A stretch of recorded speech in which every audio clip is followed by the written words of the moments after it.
So, good morning and welcome to you, Hannah. It's lovely to have you chatting to us today. Thank you for joining us. Good morning. Thank you very much for having me. So, this morning we're going to kick off on our Series 4 podcast about bereavement. So, thank you so much for agreeing to talk to us on this, difficult subject. But before we get to that part, we'd love to hear a bit more about you and about your story and about how you came to SOFT. So, please, could you share with us about your journey? Yeah, of course. So for myself and for my husband Paul, our kind of journey started. It would have been just before COVID and just before kind of lockdown hit. So we got to a stage where I suppose many kind of couples find themselves, which is where, kind of one partner's kind of really ready to kind of start trying for a baby, and the other one's kind of, not just too sure, not just too ready.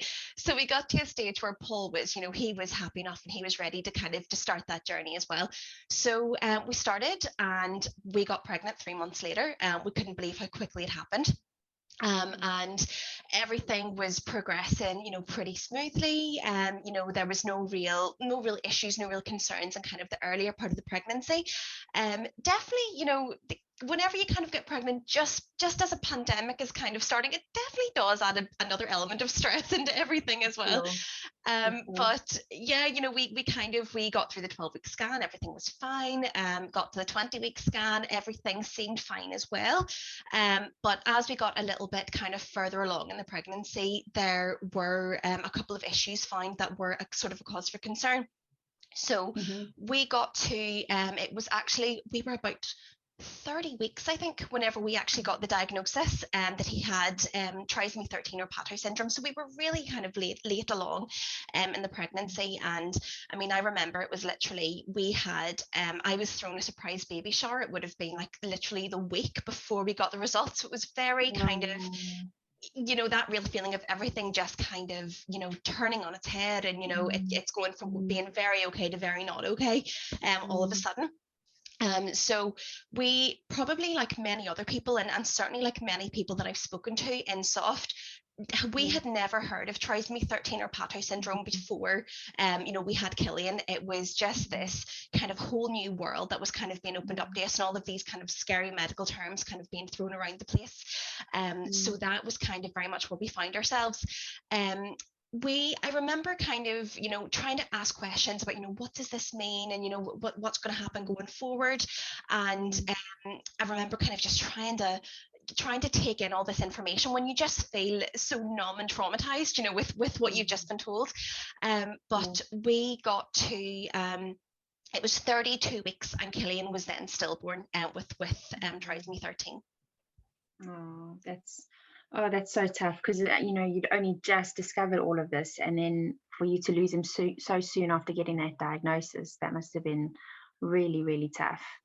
Yeah, absolutely. I mean, it just, it's just kind of that saying that, I've heard it being said before, and I think for me, I genuinely felt it happening, which is where, your world all just kind of crumbles down around you, I think, obviously you've got the absolute devastation, the absolute heartbreak of this kind of happening, and you've also got, you've been on, you've been leading up to, I'm going to be, Cillian's mum, that's going to be, kind of what I'm going to be doing from now, and you just kind of lose, you lose your child, and you just lose your whole sense of identity as well. It just all it was such a difficult time. And whenever we actually lost him, it was right in the middle of lockdown. It was June 2020. So again, I mean, that was a difficult time, no matter what the circumstances. So to add that into it, it was definitely tough. Oh man. And Hannah, so what actually led to them giving you that diagnosis, if you don't mind me asking? Was it something that had shown up on a scan? Because you said you sailed through the 12 and 20-week scan. So what was it that actually flagged it? Yeah, so what actually happened was at the 20-week scan, there was a couple of kind of issues found that were, that were explained to me that they were not a cause for concern. So the things that were found were there was dilation on his kidneys. There was also an issue with the heart. He actually ended up, he had a VSD, which is something that everybody in this community will very much be familiar with, a little kind of hole in the heart. He also had a single artery umbilical cord, but at this point, these things were, I was sort of being told there was no massive cause for concern, there wasn't any big issue. What actually then happened was, after the 20-week scan, I just, whenever you're sort of told not to worry, but we all know it's like, you go into Google, you have a search, and you're like, oh goodness, what is this? So I actually paid for a private scan just to kind of check on everything and make sure that he was okay. And at the private scan, they were concerned. I mean, they took a look and they just kind of said, no, I do think there's something else here. So from there, we ended up being referred to a fetal cardiologist and also a the fetal medicine department, and it was actually at about went to the fetal cardiologist. They had a look at his heart. Again, they could see they thought that he had a VSD and a coarctation of the aorta, I think is what it's called. It was a little while ago now, so trying to remember all the terminologies. But they had thought that these were the two things he had. But again, they weren't overly concerned. They said there was a chance he might need surgery, but it was a very fixable, whatever it was. And then it was a little bit later on down the line, then we went to the fetal medicine department. And they were able to find a couple more issues again, and they kind of recommended that it maybe, that we should consider doing amnio. We weren't going to do amnio at all, but whenever we got to this stage where there was quite a few things going on, we did decide to go ahead and do it to kind of get that answer. I didn't realize you could do amnio so late on in a pregnancy, so that's a learning for me, that you can be 20 weeks plus and still having an amnio. Yeah, I mean, that's what we were told, is I think it was because I suppose it's probably not that common that you would get so late on, to kind of have those kind of concerns. But it was done. I know that we were told, there was maybe a higher risk to, maybe kind of like the baby getting hurt with the needle. But I mean, it was, I think at this stage we decided that it was the best thing to do, to kind of say, well, let's find out kind of what we're dealing with. Yeah, you needed to know conclusively, because how tough for you guys to be reassured a lot of the time that everything was fine, even though they're seeing all these things, when in actual fact it wasn't. So you were being given false hope when that really wasn't the case. That must have been so difficult, to go through. It was so difficult, and you kind of get to this stage where whenever you've been told multiple times everything's all okay, whenever things are actually definitely not okay, you kind of lose your faith. You think, well, how can I trust in the information that you're giving me if you've told me one thing and then it's actually been a different thing? But at the same time, I mean, everything was happening during lockdown. There was a lot of pressures, a lot of issues for the medical staff. So I think it was, that definitely added another challenge. Yeah, for sure. And how did the medical team handle you? Did you feel supported? Were they sensitive around the language they used with you, and how they kind of communicated things with you? How was your experience with them?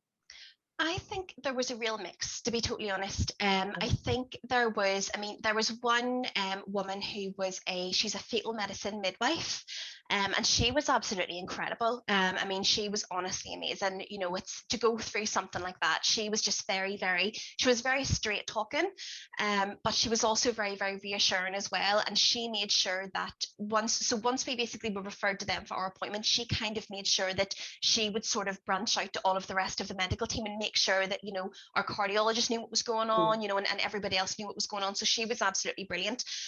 The consultant that we spoke to, she was very, very good as well, but some of the language that she used I wasn't a massive fan of, due to sort of describe him and describe the condition. But I think there was just a real mix. I think in some ways people were great, and some ways there was definitely just a little bit that would have been desired. The midwives, I must say though, I mean, whenever we were in having them, the midwives were all absolutely incredible. Like, they really were amazing people. Oh, that's good. I'm sorry you had a not great experience, but it sounds like overall people were trying their best, which you seem to appreciate as well. Definitely. And support from friends and family. I mean, it's a really tough one for anyone to get their head around, but how did people respond to this condition and the news about your pregnancy? I think Generally everybody was very, very supportive. I think everybody was just kind of, in shock because it did come along so late. I think it's kind of like a lot of people that I speak to will kind of have the same theme, and that some people, some of our friends and family members will say things that are maybe a bit strange or maybe not really the right thing to say, but everybody's in complete shock. You don't always say what you mean to say whenever you're kind of you're in shock yourself. Yeah. Generally, I mean, my mum was an absolutely amazing support. My mum was there the whole time while we were having him, so she was just absolutely incredible. My a couple of really close friends. I've got one particular friend who I don't actually see physically that much because she lives in Dublin, but she's just been amazing. She's one of those friends who you can talk about absolutely anything with, and there's just absolutely there's no worries or no issues with her talking about any kind of subject. So she's absolutely amazing. But yeah, in general, people have been really, really good. And I think it's just, like I said, one of those things that it's kind of difficult to know what to do and to know what to say. And like you say, when people do get it wrong, I'm sure it's always coming from a good place. They don't mean to hurt you or say the wrong thing.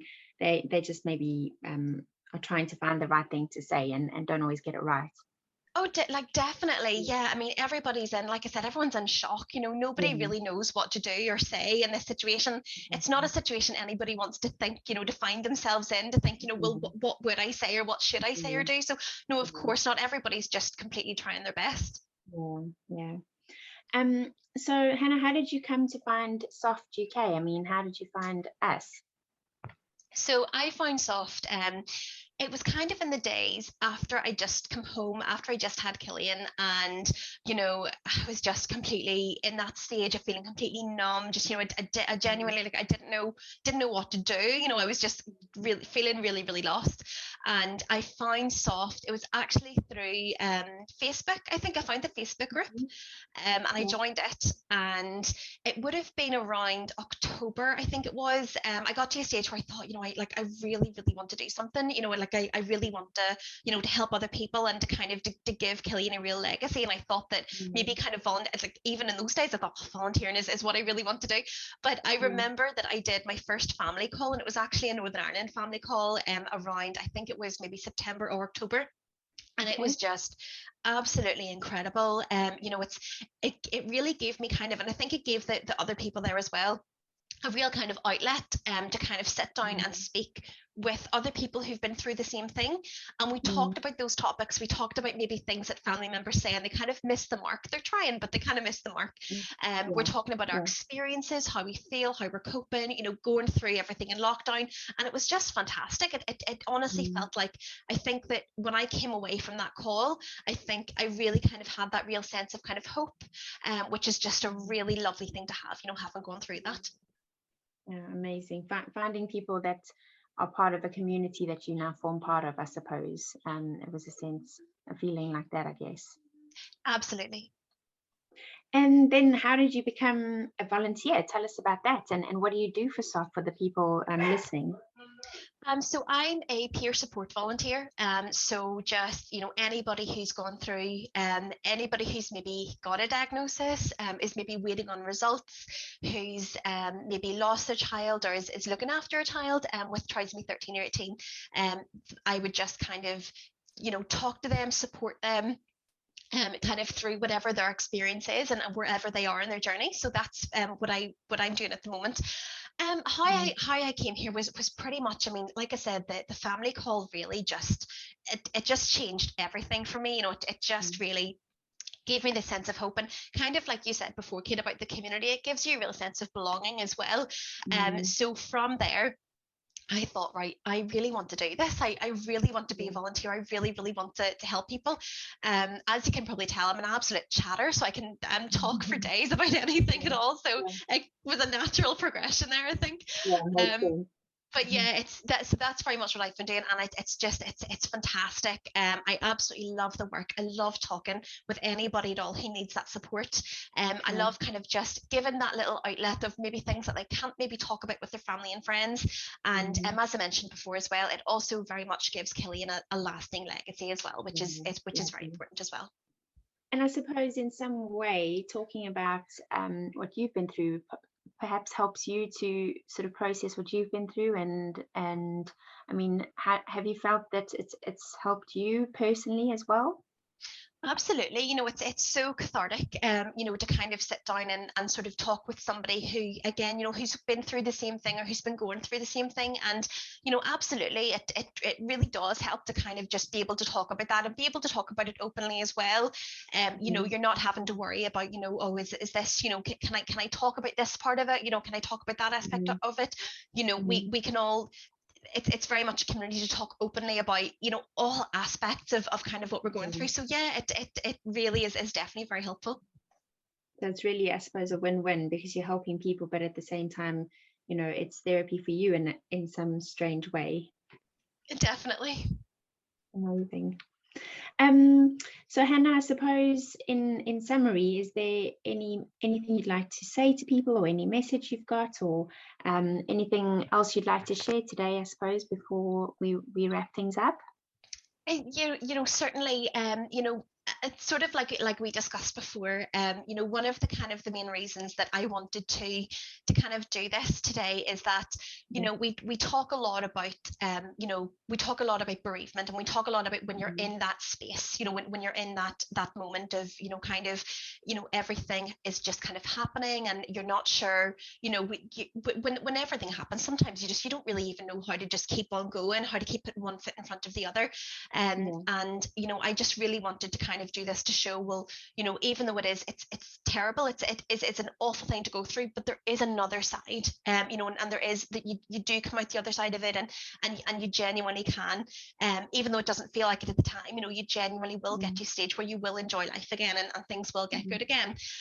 So I suppose that the main message that I would want to give just for this introduction is that, no matter what, no matter where you are in your journey, if something happened to you a year ago, if it happened to you 10 years ago, if it was maybe not even you directly, if it was maybe a family member who went through it and it was really difficult to go through it, we're always here. And you don't have to be just freshly and rawly going through it to kind of to want to get help and support. So no matter where you are, we're always here to support, and we're always here to help. That's fantastic. Thank you, Hannah. That's really a lovely message. It's a nice way to end this first chat as part of our bereavement series. So thank you so much for your time this morning, and we look forward to chatting to you on future days on different topics related to this. So thank you so much. Thank you so much for having me. I'm looking forward to the rest. Fantastic. Thank you.